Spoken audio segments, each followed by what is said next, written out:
दोनों पैर गंवा चुकी रोशन जहां को आज रियासत के वज़ीर तालीम वर्षा गायकवाड़ ने अंजुमन इस्लाम में एजाज़ से नवाजा है। रोशन जहां मुंबई के जोगेश्वरी इलाके की रहने वाली हैं। इनके वालिद सब्ज़ी फ़रोश हैं। रोशन ने अंजुमन इस्लाम से उर्दू मीडियम से तालीम हासिल की और मुफलिसी के तमाम रंग देखे, लेकिन कुछ भी उन्हें अपने मकसद तक पहुंचने से नहीं रोक सका। उनका कहना है कि हर वो आवाज़ जो आपको कुछ बेहतर करने से रोके, उसे आप अपनी जीत में तब्दील कर सकते हैं। बस आपके हौसले, आपके इरादे मजबूत होने चाहिए।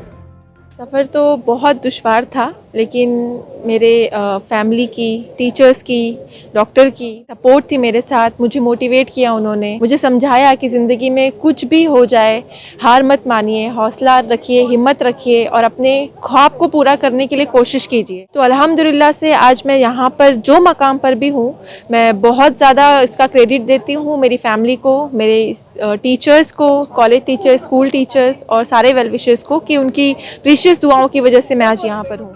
मुंबई की लोकल ट्रेन लाइफलाइन कही जाती है, लेकिन इसी लोकल ट्रेन ने रोशन जहां की ज़िंदगी रफ्तार पर रोक लगा दी। रोशन कहती हैं कि सन 2008 में जोगेश्वरी स्टेशन के पास लोकल ट्रेन से वो गिर गईं और इस हादसे के सबब उनके दोनों पैर कट गए। इन्होंने CAT में तीसरा मुकाम हासिल किया। हालांकि कॉलेज का इंतखाब करने के लिए उनकी जब बारी आई तो पैनल ने उन्हें लेने से इनकार कर दिया। यहाँ तक कि माजूरी का हवाला दे दिया गया, जिसके बाद इन्हें एक और आजमाइश से गुजरना पड़ा। मैंने रोशन जहां को एक्सीडेंट के तीसरे दिन देखा था। जब मैं उनसे मिलने के लिए मिल्लत हॉस्पिटल गई थी तो मुझे वार्ड में जाने के लिए मेरे हाथ पैर कांप रहे थे, लेकिन जब मैं वार्ड में गई थी तो मैंने इस बच्ची को देखा।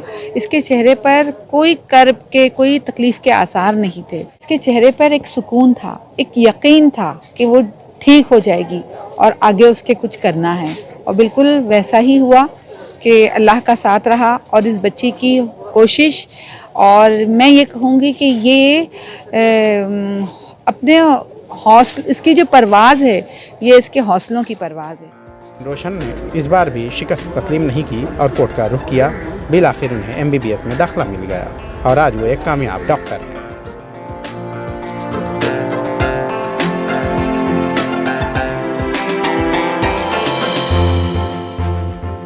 मुंबई से ETV भारत के लिए शाहिद अंसारी।